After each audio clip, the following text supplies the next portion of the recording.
Public speaking. Just the phrase may make your skin crawl. And you're not alone if that's the case. In fact, 40% of American adults are not just afraid of public speaking, but actually have a phobia towards public speaking.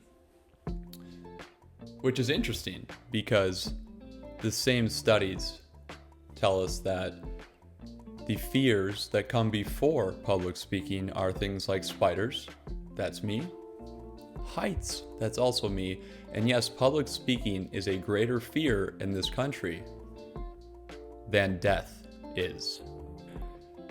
Well, that doesn't sound like a great start, does it? But here's the good news. If you are one of those 40%, there is a way to overcome this phobia. I did some research, and as an experienced public speaker, I want to share with you what I found as well as what I do myself to not only ensure that public speaking is something that you're not afraid of, but something that you can walk into with confidence, knowing that the result is going to be great, despite or no matter what happens throughout the public speaking engagement.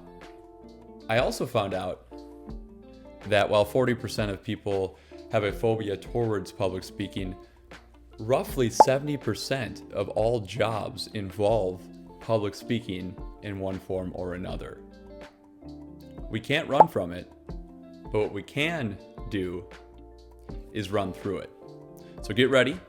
Let's go on a journey to figuring out how to overcome the fear of public speaking. And I think you'll find out that it's not as hard as you might imagine. Come on, let's go.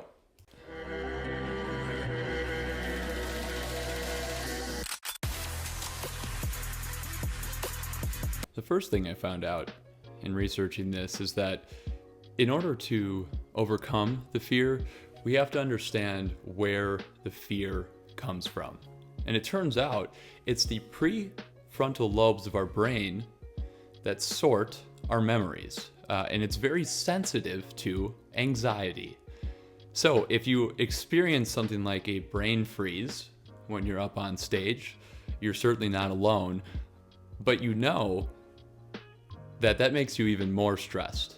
And the more stress that you have, the level of hormones also rises, the bad ones or the stress hormones, and that makes it even harder to retrieve memories and everything you planned on saying on stage because you have stress hormones taking over, not allowing your brain to focus in the prefrontal lobes.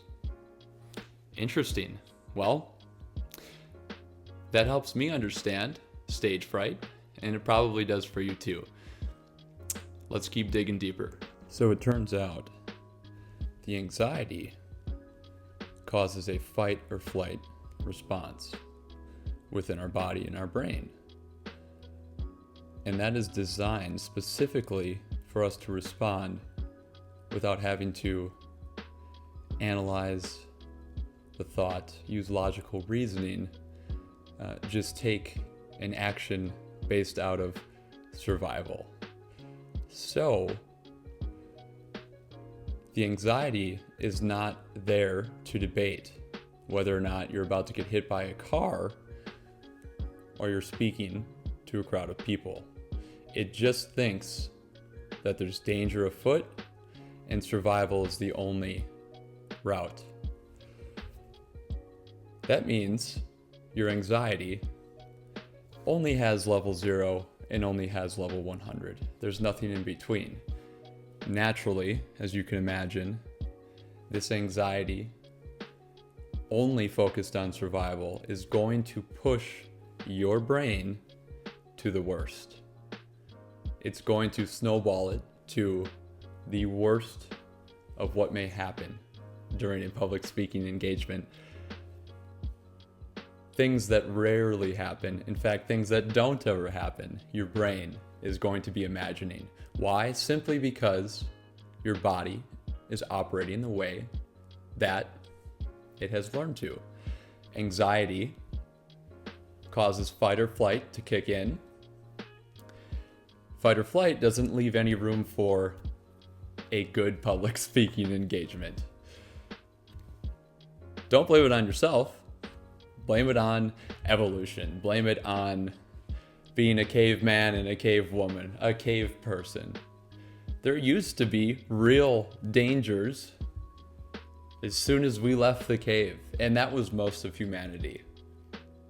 But now we're in a time, many people, where that threat and danger is not there. However, our anxiety still operates as if we are in those caves. You can start to see what's going on here. Enlightening. Well, what's next? Let's talk about how do we overcome this fear now that we know a little bit about why the fear is so real.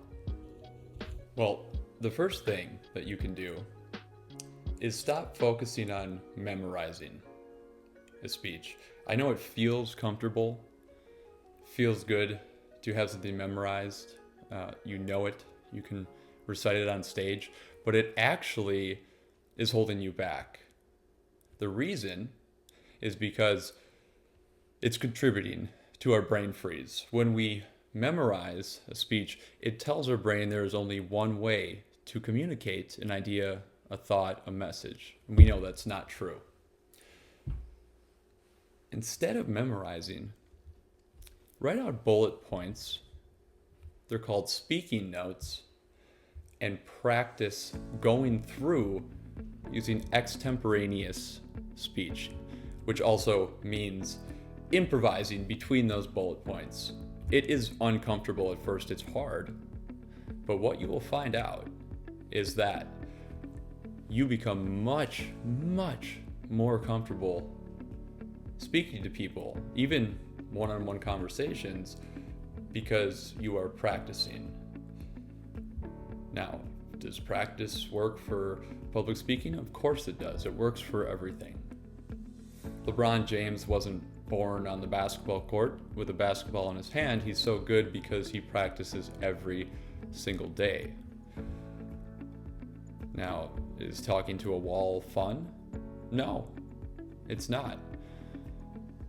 You can use that method, but try speaking into a mirror, which may feel a little weird at first, and better yet, hit record on that phone and record yourself speaking, and then analyze it as if you are a third party, and you will get very used to watching yourself and hearing your own voice quick.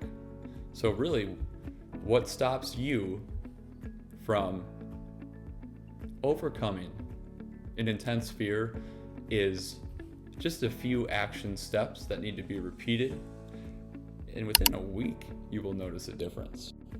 But see, here's what happens when you start practicing. It takes your mind away from the catastrophic endings that you're picturing in your head, because you are giving yourself proof that it's going to go a different way. You're actively doing it. So you're showing yourself and your brain every day that the result is going to be more of what your brain is seeing every single day. Therefore, obviously practicing more is much to your advantage, but there's no need to overdo it. In fact, perfection isn't really a term in the public speaking world. If you expect that, well, then you're always going to be let down. The best public speakers are themselves on stage. Why? Because we express ourselves best when we are ourselves. It's very difficult to put on some persona or front when you're public speaking, and then also have the mental capacity to perform well. You shouldn't have to worry about acting a certain way or operating a certain way. You need to be yourself. The audience craves authenticity, especially nowadays, more than they ever have. So, what have we gathered from this short fear of public speaking trip is that the fear is breakable, and it is within your control. It's just about reframing how we go about public speaking, and it really begins with practice. Doing it every day, it will feel more natural. Your brain has less time to think about all of the horrible endings that may be flowing through your brain because of anxiety. It's not your fault. Perhaps it's the way we're wired. But the same way that we are wired is the same way that allows us to become more comfortable with something, better at it, and eventually second nature. I can tell you for one, this video that you're watching right here is not scripted. I do have a few notes, but I don't think I've really looked at them. And it just comes through repetition. 30 seconds a day would even help. But I'd like to know from all of you, are you one of the 40% who has this fear? And if so, tell us a little bit about it. What does it feel like? And have you tried anything to overcome the fear? Let me know and let us know in the comments below.